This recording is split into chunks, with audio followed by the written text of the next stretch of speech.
those of you that are planning on joining us in person or virtually this weekend for this home game, a reminder that credential requests, either in person or virtual, are due by 11:59 p.m. on Wednesday. Reminder that this game will be our senior day and military appreciation games as well. So with that, we will turn it over to the head coach for opening comments. We will wrap up about 11:45 so we can transition everything downstairs for our players at noon. So, Coach, whenever you're ready, take it away. All right, appreciate it, Ross. Good morning, everybody. We're excited about getting back home and playing a tough Pitt team. Hard to believe this is Thanksgiving. It's crazy. So happy Thanksgiving to everyone out there. Unbelievable that we've the season has gone by. Seems really, really fast, and especially for our seniors. So senior day for us, always a special day in our program, and really proud of this senior group. Amazing what they've been able to accomplish in their 4 and 5 years here. So and I'm sure we'll have a couple juniors that will not be back as well. So several guys playing their last game here at home, and excited for them. This senior class has a chance to be the first undefeated class ever here at Clemson. So pretty unique opportunity for them. And then Military Appreciation Day, always a really, really special day here at Clemson. I don't think anybody does it better. We have a great military heritage here and a lot of tradition when it comes to that. We have a ton of players whose families are involved or have been involved in the military. So just a great day. Really looking forward to it. Our crowd will be excited. 3:30 game, and ready to see the Tigers play. But Pitt's a good football team. They were a lot of people had them ranked really high early in the season, and when you watch them, you see why. They're 5-4, but they easily are 7-2 team, 8-1 team. Had 2 one-point losses. One of them really, literally, just kind of a fluky deal. But they're first in the country in tackles for loss. They're second in the country in sacks. A fun team to watch on tape, to be honest with you, because they really play the game the way I think it should be played. Physical, tough, great effort, aggressiveness. That's how they play. And I think that's a reflection of Pat. Man, he does a great job with them and getting them ready. And I know we'll have our hands full with this group. Defensive line-wise, they're really, really good. This is 2 of the best defensive ends we'll see all year. Twitchy, quick guys inside, challenge you on the back 7. I mean, they're in your face. A lot of tight coverage. Always are going to have somebody. They're built to stop the run. They're always going to outnumber you. So you got to be creative with your run game, and you got to make plays. You got to make some competitive plays because otherwise you're gonna have a long day. But they do a really good job. Well coached, really understand their scheme. And like I said, they play with an effort that, as a coach, I got a lot of respect for. So offensively for them, everything starts with their quarterback. Pickett's a really good player. He's a veteran guy. He's savvy, really understands what they're doing. They're a very different Pitt team that came in here back in 2016. They're 11 personnel, 10 personnel. They're throwing it all over the park, putting the ball in this quarterback's hands, and running it just enough to keep you honest and make you have to defend the run. But they're throwing the football, throwing the ball down the field, deep posts, deep crossers, climb routes, a lot of quick game, a lot of screens built into it. But it all starts with this quarterback. He's a really good player. Really like his game a lot. He's a good runner. A lot of their biggest plays have come off of scrambles where he's extended plays. So. Again, really, really impressed with him, and then probably the fastest team we've played from a tempo standpoint. I mean, you see some of these games that they played, guys are wide open because of their tempo, and especially in some of their empty packages and things where teams aren't lined up properly, and guys get turned loose. But we've got to do a great job from a communication standpoint defensively, get our tails lined up. and get our cleats in the ground and be ready to go. Really good receivers, probably the deepest receiver group we've played. They had their backup in the slot last week. I think he had 15 catches or something. So number 3 is a great player. I know he didn't play last week, but big guys outside, throw a lot of back shoulder balls, deep shots, like I said, and present a lot of challenges. But we're excited about it. Looking forward to getting on the field and having a great senior day, great military appreciation day, and playing some Clemson football. With that, I'll take your questions. Dabo, it's Andrea Adelson with ESPN. You were on the ACC coaches coronavirus subcommittee back in August. I'm just curious if there were concerns about a situation like what unfolded this past weekend. What happened based on the protocols that were put in place, and if there's anything that can be done to avoid another situation like this from happening? You have to take that up with the league. I know what the rules are. I know what they were. And I know we met the standard to play this past week, and we didn't play. So we've played we've played 8 games, so we haven't had any issues all year. And all of a sudden, what was supposed to cancel a game, changed on Saturday. So you have to ask somebody else other than me. All I can tell you is, what we talked about. Dabo, that being the case, this is Dennis Dodd from CBS Sports. That being the case, if you met the standard, what motivation would the Florida State administration have for what you say forfeiting the game? I have no idea. I mean, they said what they said, and we said what we said. We obviously don't agree. That's why it was that was why it was very clearly stated that the medical groups did not agree. And so I trust our medical people here. It's one thing not to agree. You've alleged that you basically said they wanted to forfeit the game. Could you go? No, I didn't say they wanted to forfeit the game. Y'all don't listen. I didn't say they wanted to forfeit the game. I said it should be a forfeit. I didn't say they wanted to forfeit the game. Big difference. I said it should be a forfeit because we met the standard to play, and we even offered to play Saturday, Sunday, Monday. So in my opinion, we did everything we could. Our medical group was 1,000% on board with playing the game. So, and again, I felt like, I trust our people here. I have no reason not to. They've done an amazing job. So I didn't say I said it should be a forfeit. I didn't say they wanted to forfeit. Big difference. Hey, coaches. WIS, real quick, because of what happened this weekend, is there any thought to changing the standards or protocols in place based on how FSU reacted, or is everything going to still be the same for you guys? All we can do is follow the guidelines like we've done. We've followed every guideline you can have. So, I just coach the team. I don't come up with the guidelines. We just follow what's been put in place like we have all year. Coach, it's Trevor Gross from CUTigers.com. You only have a handful of players that were around 4 years ago, the last time you lost a home game on that last second field goal by Pitt. How much pride do y'all take in having the longest active home win streak, especially this season with less fans in home games? Makes it a little bit harder to use that home field advantage. Yeah, we honestly, we don't really spend a lot of time talking about. In fact, we hadn't talked about it once, all year as far as a home streak, whatever. We just take pride in when we're here. I mean, I think again, you have to. If you're going to be a great team, you got to be great from the inside out, and so you got to be a great home team before you become a great road team. And we just take a lot of pride anytime. We get the privilege of playing here at home, and it is different this year. I mean, it's it's not the same type of environment that we're accustomed to, but it's still been awesome. I mean, our fans have been great, done an awesome job, and we just take pride in winning, trying to find ways to win game, regardless of where we play.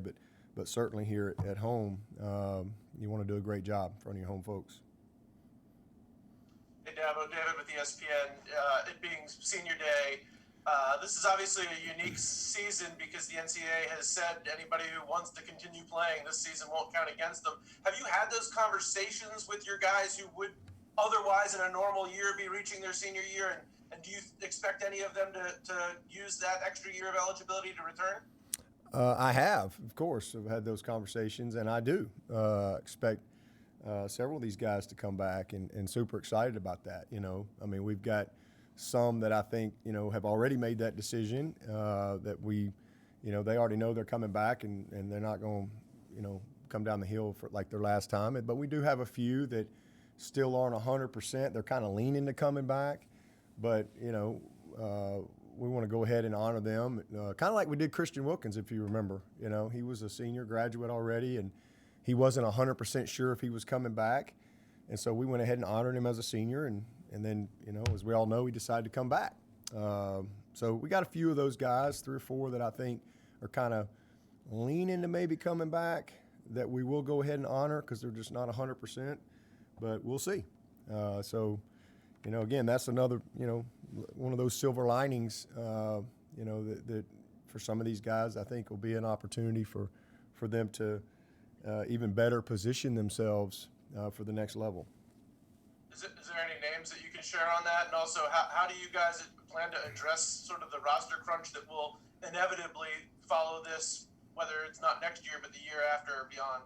Yeah, well, this year there's no crunch this year because, none of these guys count against you. Any senior that comes back this year, none of them count against you. As far as moving forward, I think it's still what, right now, if whoever's on the roster this year, eventually they're going to have that choice. And if they come back, you will have to count them in the 85. Now, I do think, according to our compliance, that there's some conversation of not having to count those guys, until this roster, graduates out of here. But, we'll just have to cross those bridges when we come to it, But it's really, to me, it's more the 22 class that I think is probably the most affected right now, looking at our roster. But, I still think it was the right thing to do.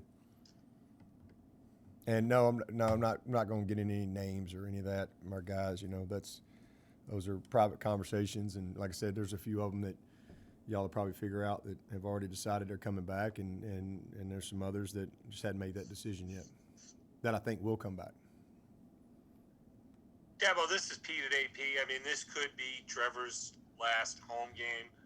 The bar for you guys was already raised pretty high. If it is, how has he raised the bar even higher for what you guys, for how you guys play and operate? Well, he's just, Taj Boyd was a great player here and left here with 32 wins, tied Rodney Williams, the winningest quarterback in school history, and laid a great foundation, as far as who we are offensively, explosive,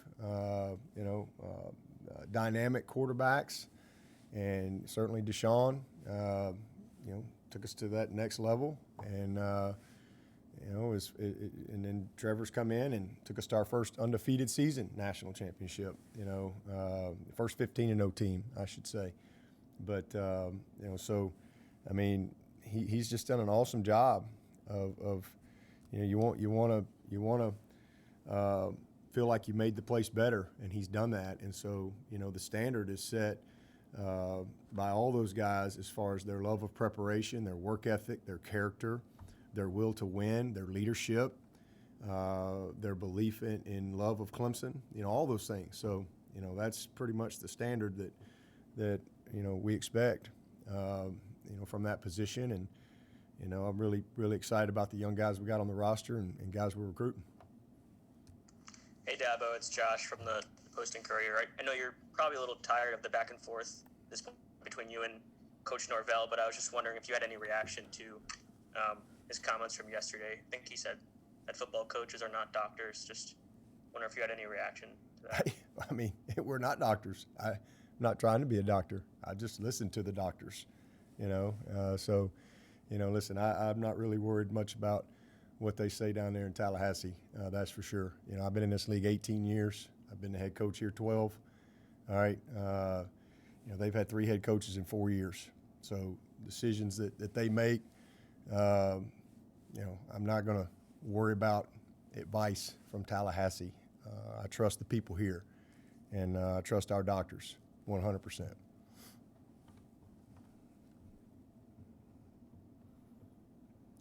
Coaches, Trevor again. Skowski and Frank Ladson were not on the depth chart. Just want to confirm that will they definitely not play this week? I can't not confirm that at this time.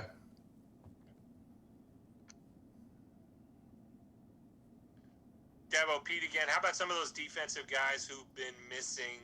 Do you expect to have some of them back this weekend? Who might be coming back? That's our hope. Yeah, we're as I said, last week we're trending in a good direction, and we're hopeful that we'll get some of those guys back. Who do you think might be coming back? Would Tyler Davis be coming back, you think? Mike Jones? Yeah, possible.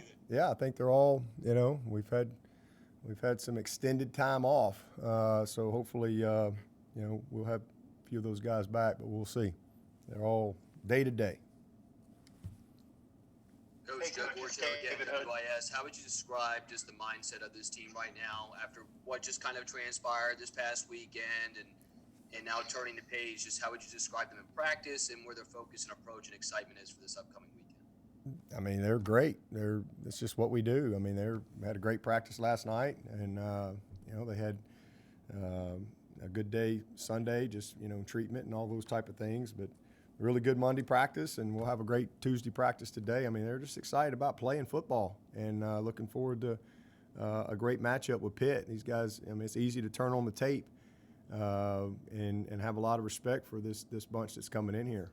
They're tough, physical, but yeah, I mean, there's what happened last weekend was last weekend. These guys have moved on. Y'all keep asking questions, and I know I don't have to answer them, but I want to make sure that we're accurate and truthful. Hey, Coach, it's David Hood with TigerNet. Going back to the running game, Tony Elliott told us the time before last when we talked to him that maybe the offensive line issues were just more schematic and technical type things rather than guys not giving effort or it being a physical issue. Do you feel like this time off has allowed you to fix some of those issues, and do you expect a better effort out of them against a really tough Pitt defensive line this week? I think our guys' effort's been tremendous. I think they've been incredibly physical. Some of it is schematic. We've had some certainly not been perfect. There's been some things there that we could have had a little more if we'd have maybe executed a little better, fundamentally, technically, whatever. But a lot of people, a lot of our rushing yards, are not being counted because they're coming off RPOs, and people don't really understand that. They just celebrate a 17-yard pass completion and think it's a great play. Is really only a great play because of what they're giving us. People have sold out to stop the run, and why would you not? You got the best running back in the country in the backfield, and coming into the season, some unproven wideouts, and then you have a freshman quarterback for 2 games. I would think that you would want to challenge that. Well, we've been able to accept and answer that challenge, and I think that bodes well for us down the stretch here. But again, regardless, Pitt is a team that they're going to always have more than you can block. So, kind of unfair to hold offensive linemen accountable for unblocked guys standing in the box. So fortunately we can throw the football, and we've scored more points than any team ever in the first 8 games ever. So we every year it's different, just depending on style of play. And last year we were a little more balanced because of how people had to play us a little more balanced. But people have chosen to play us and challenge us to throw the football, and we've been able to do that. But a lot of our yards, I think we're 150 yards a game or something like that rushing right now. But if you took the RPO yards, it would be a lot higher.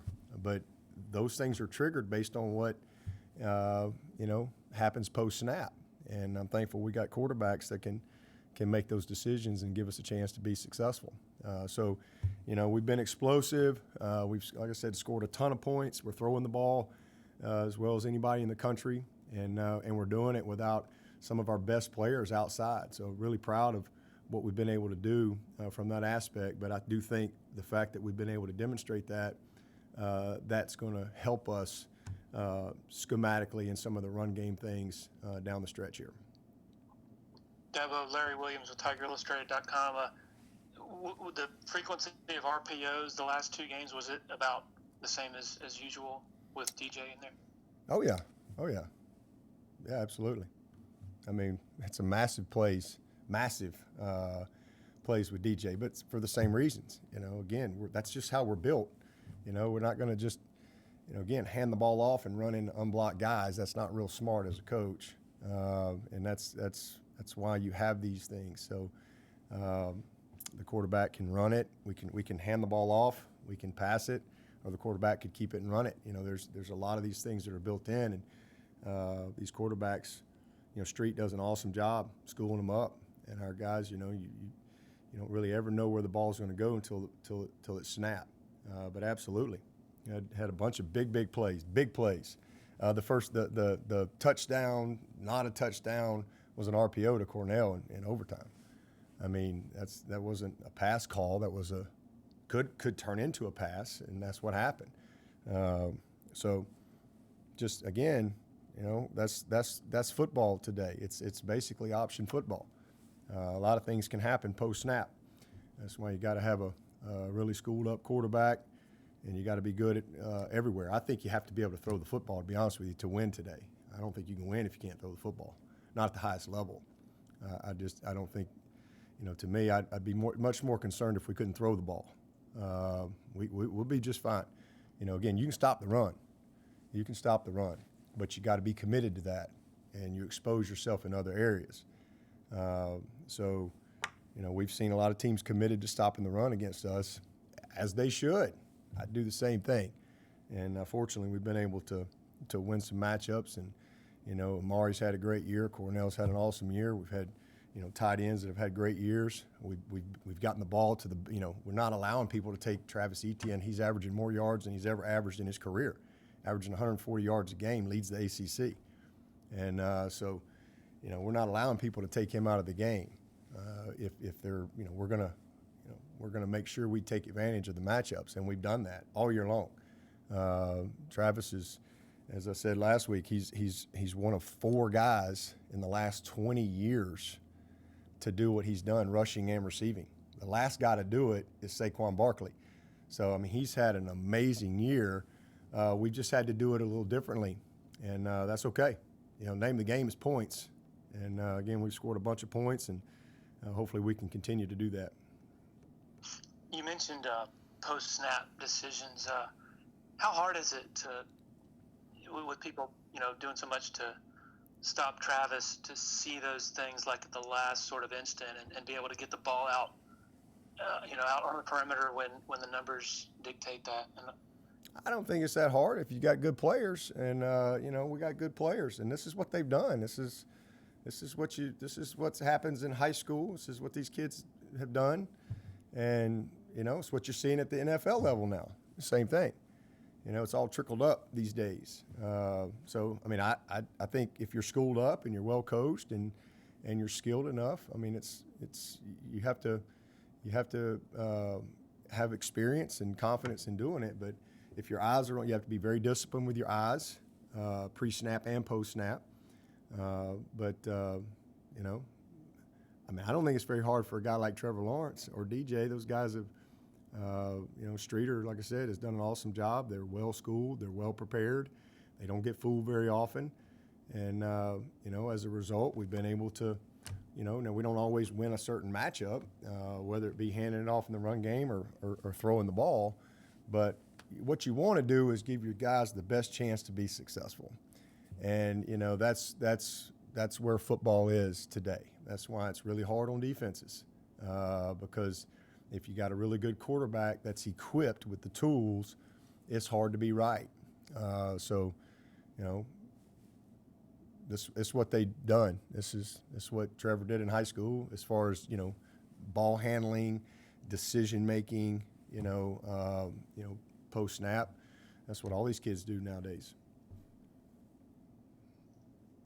That's why you better. Considering how well That's DJ why you better have a great quarterback if you're gonna win.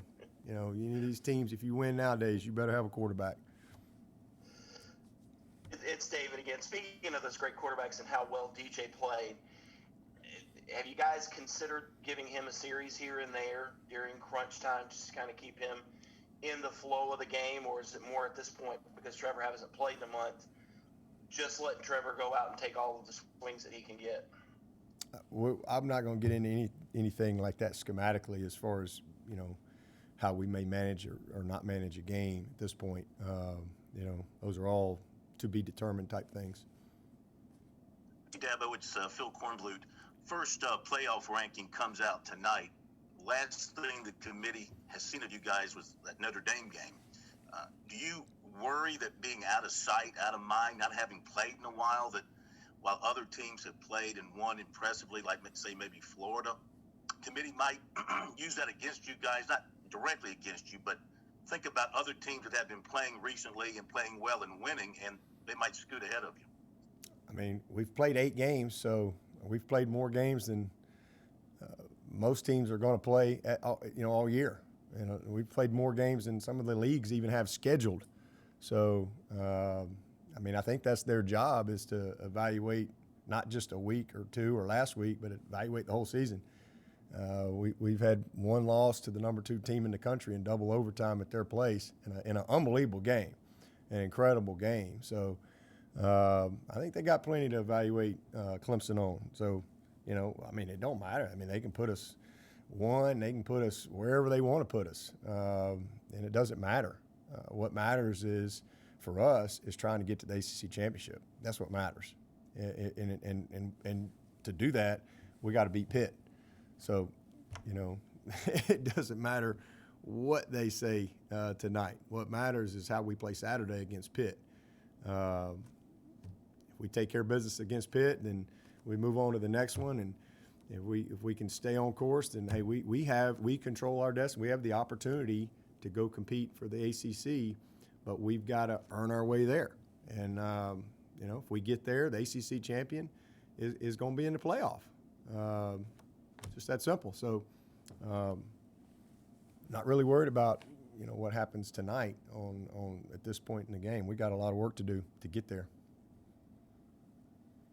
Hey, Coach, it's Trevor again. You mentioned that Kenny Pickett ordinarily is a pretty able runner. He had the ankle taped up on Saturday, threw the ball 50 times, but it looked like he was moving around pretty well. How did you evaluate just how he extended plays and moved around in the pocket? He's a problem. He does a great job. He's got a great feel. He's very well coached. You can see a lot of his drill work show up on game day, as far as how he manages the pocket, how he steps up, how he spins out, how he protects the ball, how he creates, he knows where line of scrimmage is. He knows how to move defenders. He's a really good player. And, again, I didn't see anything other than them score a bunch of points and put up a bunch of yards, with him back. So he's a good player.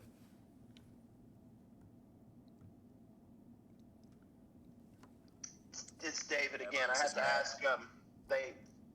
Defensive players were saying that right after they got the news down in Tallahassee, Brent Venables already had them working on Pitt and watching film of Pitt, and they loved it. Is that, to you, part of that windshield mentality that this program has now? That yeah, as absolutely. soon as that came out. Yeah, absolutely. That's where we're all sitting in a big, huge tent with video screens, and we're going to be sitting there a while because we got to find pilots and all this stuff. And so we were already planning a meeting that morning anyway, film study stuff. So we just flip it over to the next opponent, and let's get on with it. So got a head start on these guys, for sure. Dabo, this is Matt. I know Pitt had 16 players out last week. Have you heard anything from them about how they're kind of looking for this weekend as far as playing the game? I have not. I haven't heard anything.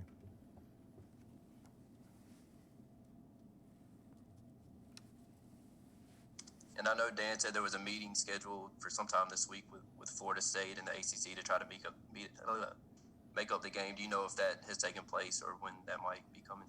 I have no idea. Yeah, that's in the windshield. That's in the rearview mirror. I'm focused on Tuesday practice today in Pitt. That's all. Dan can handle all that stuff.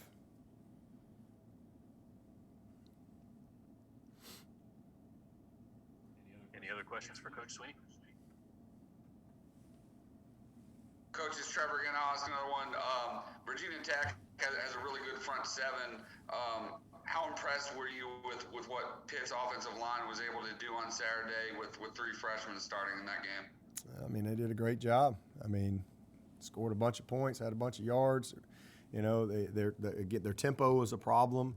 They do a great job. Like I said, they're going to be one of the fastest tempo teams that we've seen, if not the fastest. So they did a really nice job. Created some explosives and made some competitive plays, and got the run game going. They really ran the ball well against them. So did a heck of a job with some of those guys out. Same thing at receiver. Number 3, he wasn't able to play, and I think he's a great player. And 7, man, he went in there and had a career day.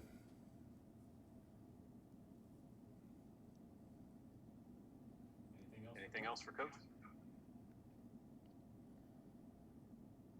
All right. All right. Thank you all for joining us. Our players will be available starting at noon. Thanks, Coach.